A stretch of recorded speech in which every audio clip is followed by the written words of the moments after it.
We're on lesson 5-3, which is, again, using division to estimate quotients. So you notice up here at the top, they have another example, in addition to that visual learning, another look that we've looked at. So remember, when we're estimating quotients, meaning we're finding the answer that's close to our division answer, we're going to be rounding our dividend. So remember, we have it set up like this. We have, if we use this way, we have a box. The top is our quotient. Then what do we have inside? We have our dividend. And then we have our divisor. So what we're looking at right here is when it says round the dividend, we're rounding this 357 to 400. The quotient is our answer is 50. So what's our divisor? Well, it's this guy that we're dividing by. So that's just a short way that we can look at it to remember what's our dividend, what's our divisor, and what's our quotient. So let's get on to number one. So number one, when estimating 1,320 divided by 6, why is rounding not a good strategy? Well, we can round this to 1,300, but neither of these numbers is easy to divide mentally by 6,000. It's the same thing as if we rounded to 1,000. We can't round that, or we can't divide that by 6 easily. So let's put our answer down. You can round 1,320 to 1,300 or 1,000, but neither answer is what? Is easy to divide mentally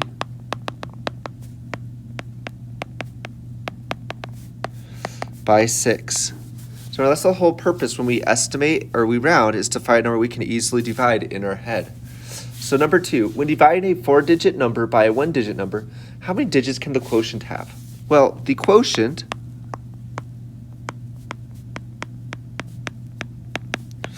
can have 3 or 4 digits. It doesn't say to give an answer or an example, but I'm going to do that anyways. So an example would be if we have 4,000 divided by 8, well, this would be 500. And I borrowed that from this example right up here. I just added an 8 right here. So notice how this has 3 digits in its quotient. Well, how can I use that same setup and make it 4 digits? Well, I could still do 4,000, but this time I just did 2. Notice what my quotient is now. It's 2 digits long. So if it's a 4-digit number, we can have 3 or 4 digits for our answer. So let's head on to number 3. It says estimate each quotient. So remember, we're trying to find a number that it's close to. So I'm going to look at the first 2 digits and think 33 is close to what? It's close to 32. So then I would do those last 2 digits become zeros, and then I would have 32 divided by 8. 8 and 32, well, I know that's 4 times, and add those 2 zeros on. Heading off to number 4. So I'm going to, again, look at these first 2 digits, and I know 29 is close to 28 by looking on my multiplication chart. And so what do I have here?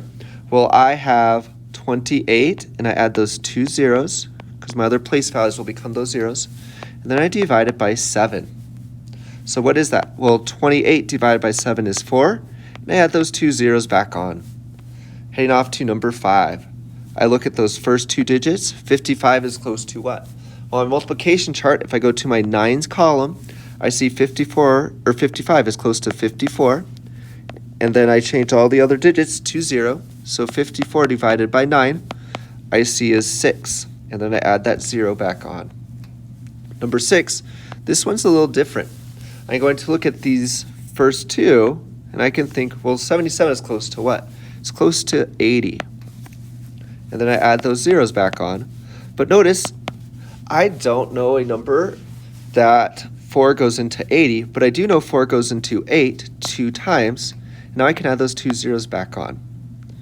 So my answer would be 200. Now notice I did skip by putting the 4 in here. So I do need to put divide by 4 equals 200. Now what I could also do is instead of looking at those first two digits, I can just look at this first digit if this number is close to that. And I can see 7 is close to 8. And then the others, I add those zeros back on. I personally like to do the 2 digits because it's standard and I can do that every single time. Okay, let's look at this one. I look at those first 2 digits again, and I see 5 can go into 20 easily. So I add those now 2 zeros next. I change those others to 0, and I divide by 5. 5 goes into 20 4 times, and then I add those zeros back on for 400. This next one, again, I look at those first 2 digits, and I see 3 can go into what? 3 can go into 27, and I change all the others to 0, divided by 3. Well, 3 goes into 27 9 times, and I add that 0 back on. So that's what we're going to be doing for the rest of these. So let's head over to number 9.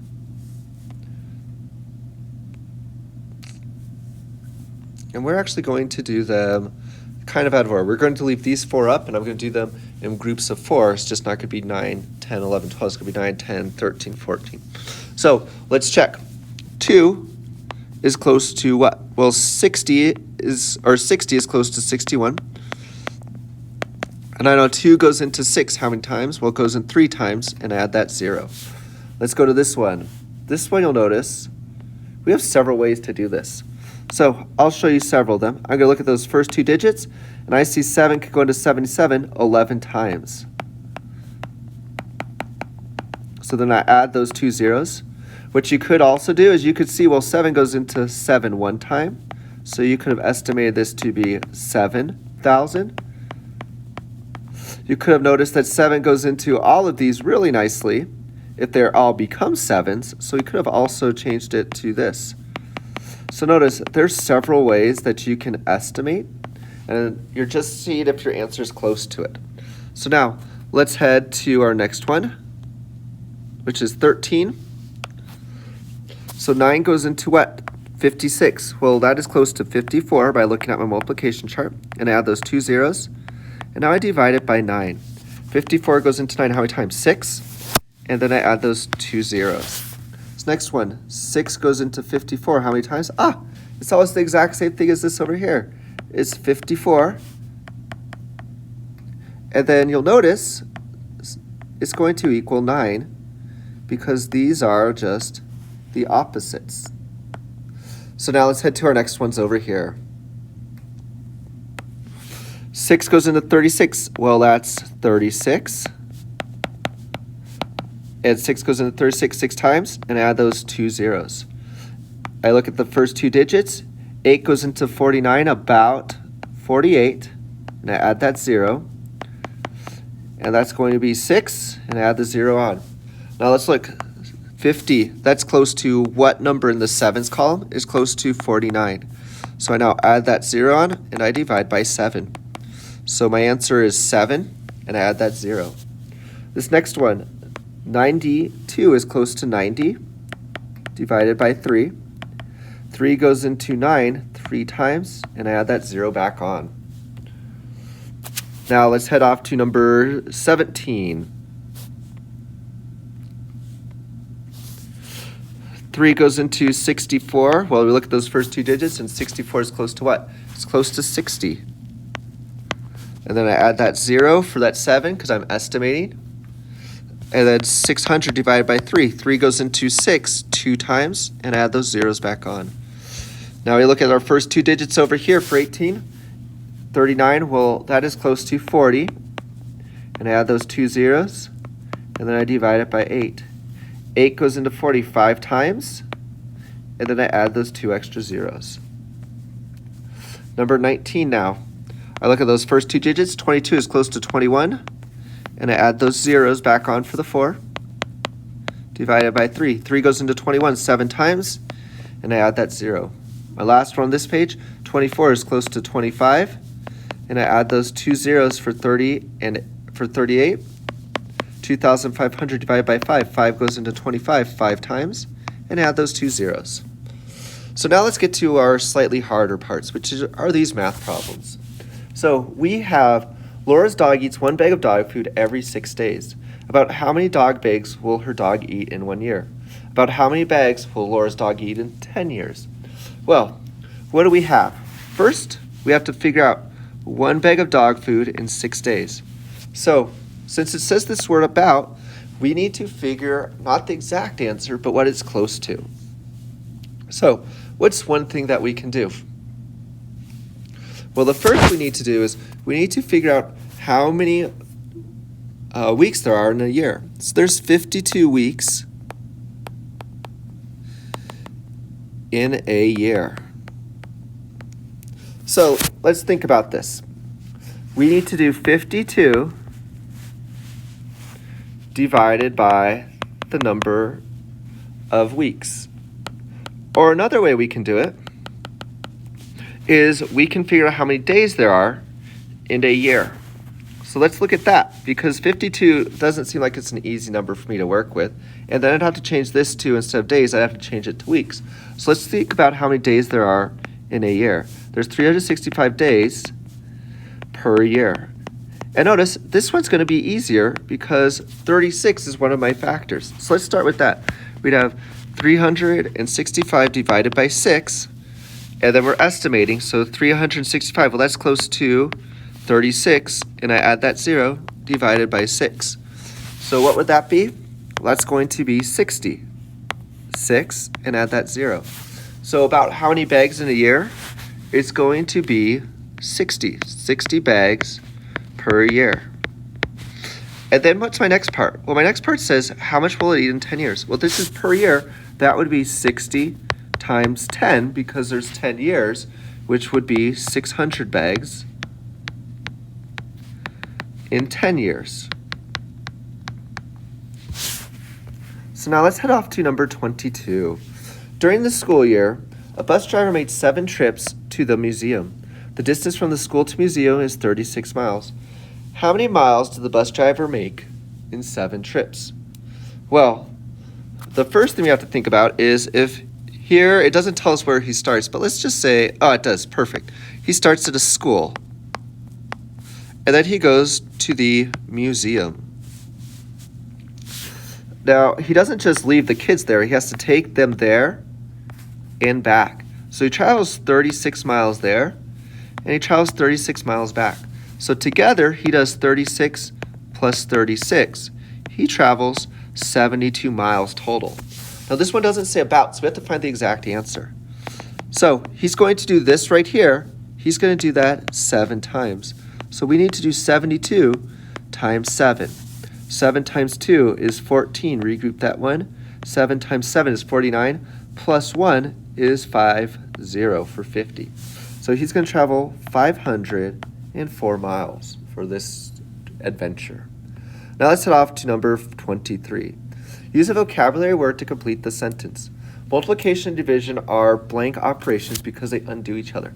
Well, you might think to put opposite, but we have an even better math term. Opposite is correct, but our more accurate term is inverse. So inverse operations undo the opposite of each other. Just like addition and subtraction undo each other, multiplication and division undo each other because they are inverses.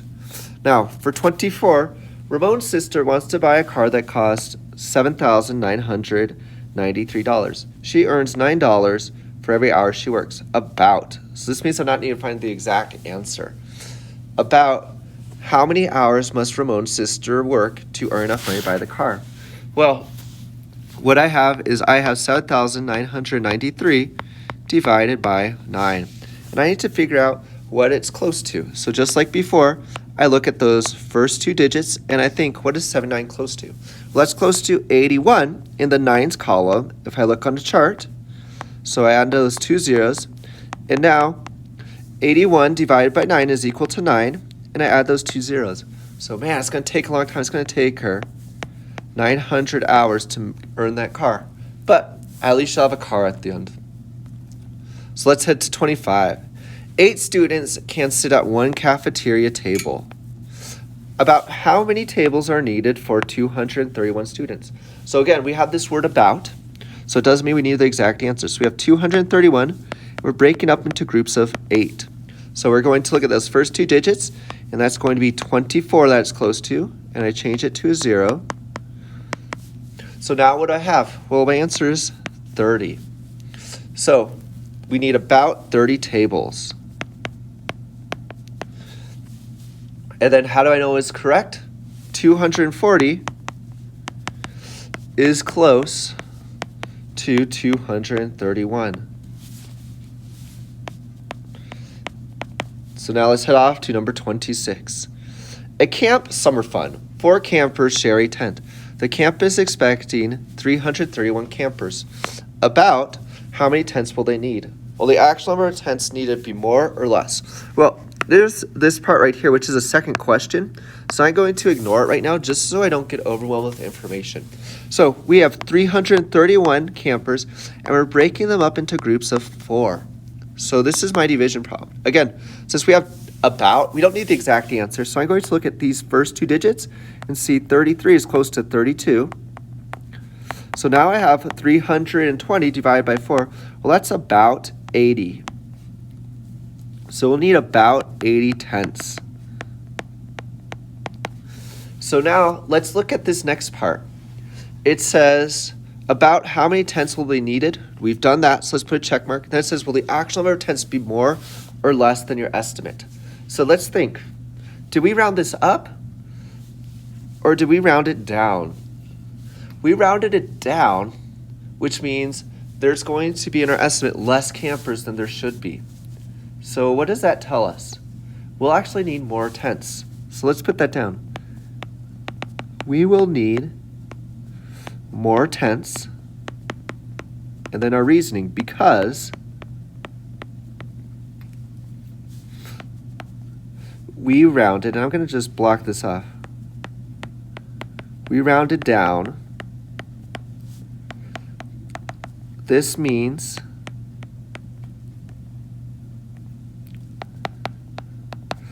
that we, and I can't think of a better word right now, so I'm going to put thought. Thought there would be less campers than there actually are.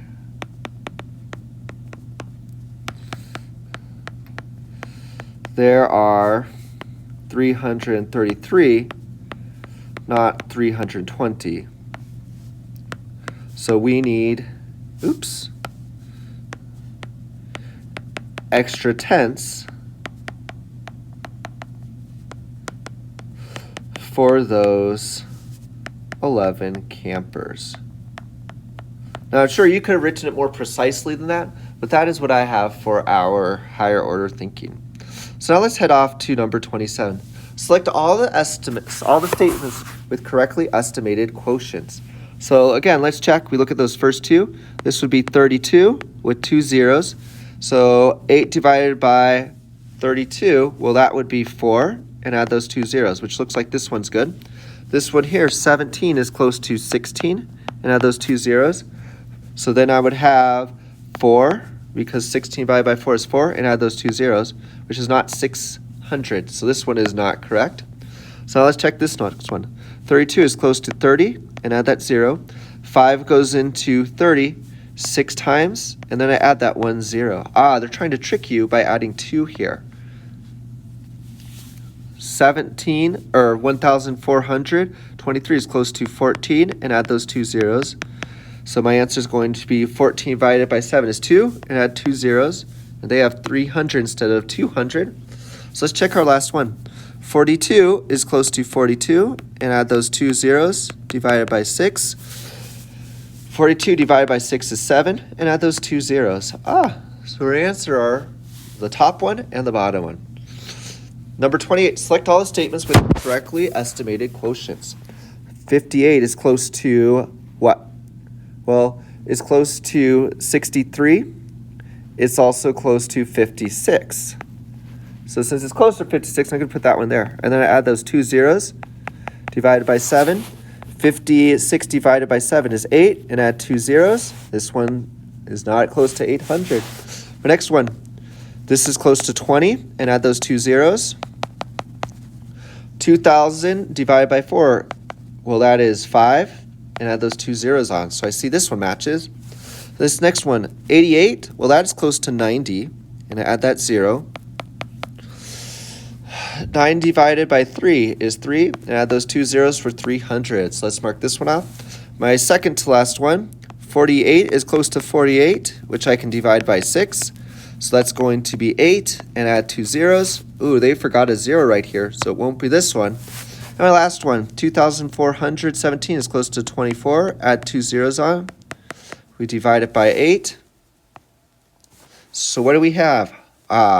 We have 3, and add those 2 zeros. So my answer are these ones. Excellent job, guys. I hope you've been practicing your division, facts, and multiplication.